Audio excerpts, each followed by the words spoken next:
This is Facts Concerning the Late Arthur Jermyn and His Family by H.P. Lovecraft. Life is a hideous thing, and from the background behind what we know of it peer demoniacal hints of truth, which make it sometimes 1,000-fold more hideous.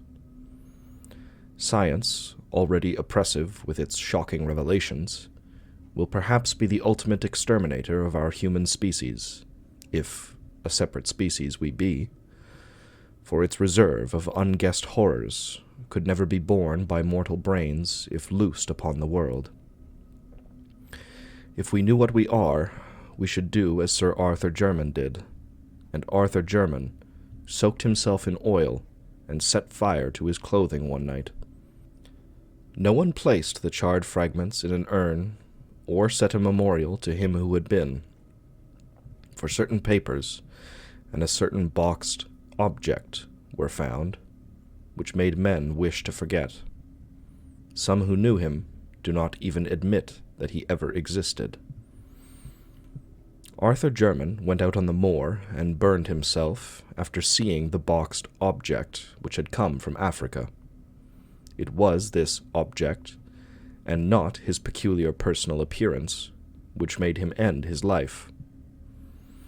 Many would have disliked to live if possessed of the peculiar features of Arthur Jermyn, but he had been a poet and a scholar, and had not minded. Learning was in his blood, for his great-grandfather, Sir Robert Jermyn, had been an anthropologist of note, whilst his great-great-great-grandfather, Sir Wade Jermyn, was one of the earliest explorers of the Congo region, and had written eruditely of its tribes, animals, and supposed antiquities. Indeed, old Sir Wade had possessed an intellectual zeal amounting almost to a mania. His bizarre conjectures on a prehistoric white Congolese civilization earning him much ridicule when his book, Observations on the Several Parts of Africa, was published. In 1765, this fearless explorer had been placed in a madhouse at Huntingdon. Madness was in all the Germans, and people were glad there were not many of them. The line put forth no branches, and Arthur was the last of it. If he had not been, one cannot say what he would have done when the object came. The Germans never seemed to look quite right. Something was amiss, though Arthur was the worst, and the old family portraits in Jermyn House showed fine faces enough before Sir Wade's time. Certainly the madness began with Sir Wade, whose wild stories of Africa were at once the delight and terror of his few friends. It showed in his collection of trophies and specimens, which were not such as a normal man would accumulate and preserve, and appeared strikingly in the oriental seclusion in which he kept his wife. The latter, he had said, was the daughter of a Portuguese trader whom he had met in Africa, and did not like English ways. She, with an infant son born in Africa, had accompanied him back from the second and longest of his trips, and had gone with him on the third and last, never returning. No one had ever seen her closely, not even the servants, for her disposition had been violent and singular. During her brief stay at Jermyn House, she occupied a remote wing, and was waited on by her husband alone. Sir Wade was, indeed, most peculiar in his solicitude for his family, for, when he returned to Africa, he would permit no one to care for his young son, save a loathsome black woman from Guinea. Upon coming back, after the death of Lady Jermyn, he himself assumed complete care of the boy. But it was the talk of Sir Wade, especially when in his cups, which chiefly led his friends to deem him mad. In a rational age like the 18th century, it was unwise for a man of learning to talk about wild sights and strange scenes under a Congo moon, of the gigantic walls and pillars of a forgotten city, crumbling and vine-grown, and of damp, silent stone steps leading interminably down into the darkness of abysmal treasure vaults and inconceivable catacombs. Especially was it unwise to rave of the living things that might haunt such a place, of creatures half of the jungle and half of the impiously aged city, fabulous creatures which even a Pliny might describe with skepticism, things that might have sprung up after the great apes had overrun the dying city with the walls and the pillars, the vaults and the weird carvings. Yet after he came home for the last time, Sir Wade would speak of such matters with a shudderingly uncanny zest, mostly after his third glass at the Knight's Head, boasting of what he had found in the jungle, and of how he had dwelt among terrible ruins, known only to him. And finally he had spoken of the living things in such a matter that he was taken to the madhouse. He had shown little regret when shut into the barred room at Huntingdon, for his mind moved curiously. Ever since his son had commenced to grow out of infancy, he had liked his home less and less, until at last he seemed to dread it. The Knight's Head had been his headquarters, and when he was confined he expressed some vague gratitude, as if for protection. 3 years later, he died. Wade Jermyn's son, Philip, was a highly peculiar person. Despite a strong physical resemblance to his father, his appearance and conduct were in many particulars so coarse that he was universally shunned. Though he did not inherit the madness which was feared by some, he was densely stupid and given to brief periods of uncontrollable violence.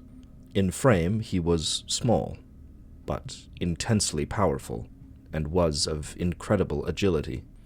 12 years after succeeding to his title, he married the daughter of his gamekeeper, a person said to be of gypsy extraction, but before his son was born, joined the navy as a common sailor, completing the general disgust which his habits and mésalliance had begun. After the close of the American War, he was heard of as a sailor on a merchantman in the African trade, having a kind of reputation for feats of strength and climbing, but finally disappearing one night as his ship lay off the Congo coast. In the son of Sir Philip Jermyn, the now accepted family peculiarity took a strange and fatal turn.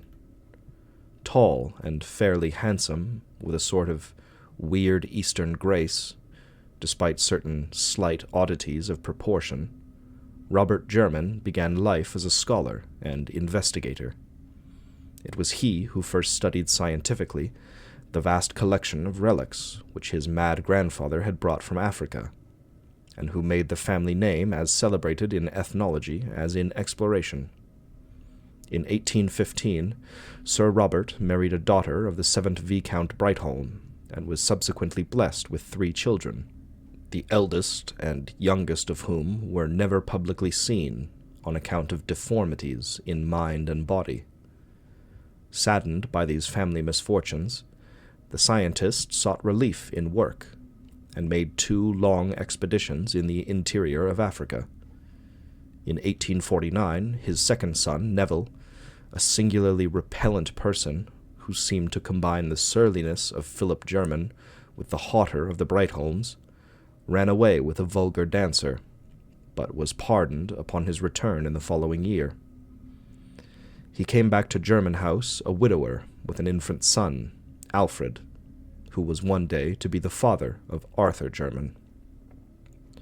Friends said that it was this series of griefs which unhinged the mind of Sir Robert Jermyn, yet it was probably merely a bit of African folklore which caused the disaster.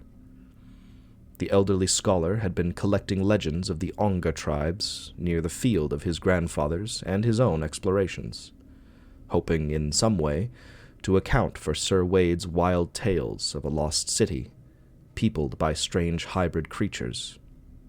A certain consistency in the strange papers of his ancestor suggested that the madman's imagination might have been stimulated by native myths.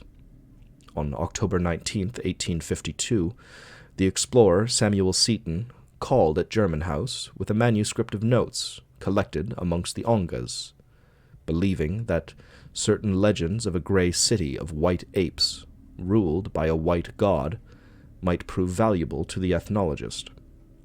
In his conversation, he probably supplied many additional details, the nature of which will never be known, since a hideous series of tragedies suddenly burst into being.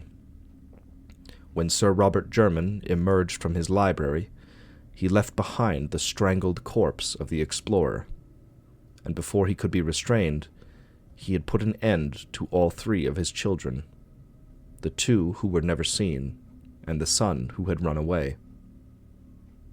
Neville Jermyn died in the successful defense of his own 2-year-old son, who had apparently been included in the old man's madly murderous scheme. Sir Robert himself, after repeated attempts at suicide and a stubborn refusal to utter any articulate sound, died of apoplexy in the 2nd year of his confinement.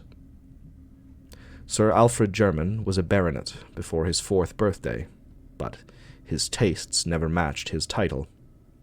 At 20, he had joined a band of music hall performers, and at 36 had deserted his wife and child to travel with an itinerant American circus. His end was very revolting.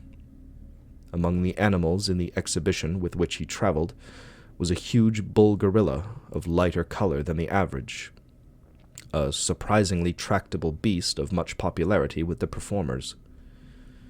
With this gorilla, Alfred Jermyn was singularly fascinated, and on many occasions the 2 would eye each other for long periods through the intervening bars. Eventually, Jermyn asked and obtained permission to train the animal, astonishing audiences and fellow performers alike with his success. One morning in Chicago, as the gorilla and Alfred Jermyn were rehearsing an exceedingly clever boxing match, the former delivered a blow of more than usual force, hurting both the body and the dignity of the amateur trainer. Of what followed, members of the greatest show on earth do not like to speak. They did not expect to hear Sir Alfred Jermyn emit a shrill, inhuman scream, or to see him seize his clumsy antagonist with both hands, dash it to the floor of the cage, and bite fiendishly at its hairy throat. The gorilla was off its guard, but not for long, and before anything could be done by the regular trainer, the body which had belonged to the baronet was past recognition. Arthur Jermyn was the son of Sir Alfred Jermyn and a music hall singer of unknown origin. When the husband and father deserted his family, the mother took the child to Jermyn House, where there was none left to object to her presence. She was not without notions of what a nobleman's dignity should be, and saw to it that her son received the best education which limited money could provide. The family resources were now sadly slender, and Jermyn House had fallen into woeful disrepair, but young Arthur loved the old edifice and all its contents. He was not like any other Jermyn who had ever lived, for he was a poet and a dreamer. Some of the neighboring families who had heard tales of old Sir Wade Jermyn's unseen Portuguese wife declared that her Latin blood must be showing itself, but most persons merely sneered at his sensitiveness to beauty, attributing it to his music-hall mother, who was socially unrecognized. The poetic delicacy of Arthur Jermyn was the more remarkable because of his uncouth personal appearance. Most of the Jermyns had possessed a subtly odd and repellent cast, but Arthur's case was very striking. It is hard to say just what he resembled, but his expression, his facial angle, and the length of his arms gave a thrill of repulsion to those who met him for the first time. It was the mind and character of Arthur Jermyn which atoned for his aspect. Gifted and learned, he took highest honors at Oxford, and seemed likely to redeem the intellectual fame of his family. Though of poetic rather than scientific temperament, he planned to continue the work of his forefathers in African ethnology and antiquities, utilizing the truly wonderful, though strange, collection of Sir Wade. With his fanciful mind, he often thought of the prehistoric civilization in which the mad explorer had so implicitly believed, and he would weave tale after tale about the silent jungle city mentioned in the latter's wilder notes and paragraphs. For the nebulous utterances concerning a nameless, unsuspected race of jungle hybrids, he had a peculiar feeling of mingled terror and attraction, speculating on the possible basis of such a fancy, and seeking to obtain light among the more recent data gleaned by his great-grandfather and Samuel Seton amongst the Ongas. In 1911, after the death of his mother, Sir Arthur Jermyn determined to pursue his investigations to the utmost extent. Selling a portion of his estate to obtain the requisite money, he outfitted an expedition and sailed for the Congo. Arranging with the Belgian authorities for a party of guides, he spent a year in the Onga and the Kaliri country, finding data beyond the highest of his expectations. Among the Kaliris was an aged chief named Mwanu, who possessed not only a highly retentive memory, but a singular degree of intelligence and interest in old legends. This ancient confirmed every tale which Jermyn had heard, adding his own account of the stone city and the white apes as it had been told to him. According to Mwanu, the grey city and the hybrid creatures were no more, having been annihilated by the warlike Mbangus many years before.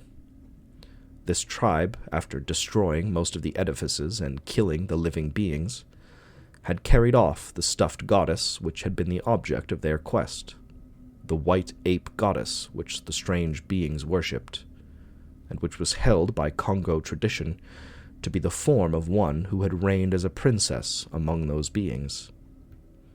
Just what the white ape-like creatures could have been, Mwanu had no idea, but he thought they were the builders of the ruined city. Jermyn could form no conjecture, but, by close questioning, obtained a very picturesque legend of the stuffed goddess.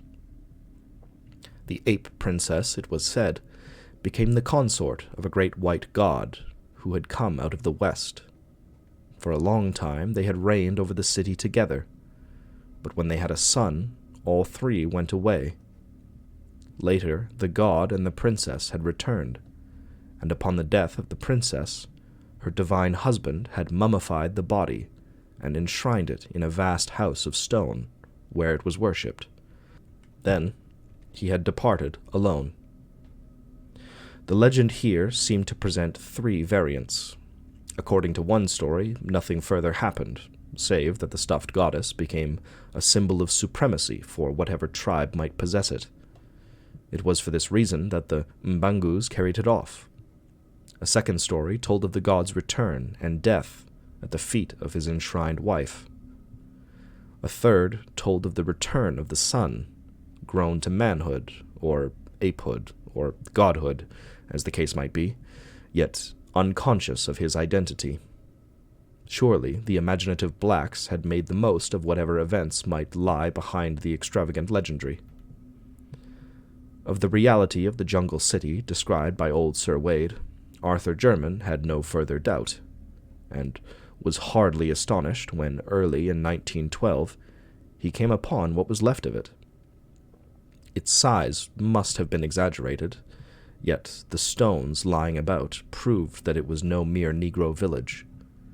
Unfortunately, no carvings could be found, and the small size of the expedition prevented operations toward clearing the one visible passageway that seemed to lead down into the system of vaults which Sir Wade had mentioned. The white apes and the stuffed goddess were discussed with all the native chiefs of the region, but it remained for European to improve on the data offered by old Mwanu. M. Verheeren, Belgian agent at a trading post on the Congo, believed that he could not only locate but obtain the stuffed goddess, of which he had vaguely heard, since the once mighty Mbangus were now the submissive servants of King Albert's government, and with but little persuasion could be induced to part with the gruesome deity they had carried off. When Jermyn sailed for England, therefore, it was with the exultant probability that he would, within a few months, receive a priceless ethnological relic, confirming the wildest of his great-great-great-grandfather's narratives. That is, the wildest which he had ever heard. Countrymen near Jermyn House had perhaps heard wilder tales handed down from the ancestors who had listened to Sir Wade around the tables of the Knight's Head. Arthur Jermyn waited very patiently for the expected box from M. Verhaeren. Meanwhile, studying with increased diligence the manuscripts left by his mad ancestor. He began to feel closely akin to Sir Wade, and to seek relics of the latter's personal life in England as well as of his African exploits. Oral accounts of the mysterious and secluded wife had been numerous, but no tangible relic of her stay at Jermyn House remained. Jermyn wondered what circumstances had prompted or permitted such an effacement, and decided that the husband's insanity was the prime cause. His great-great-great-grandmother, he recalled, was said to have been the daughter of a Portuguese trader in Africa.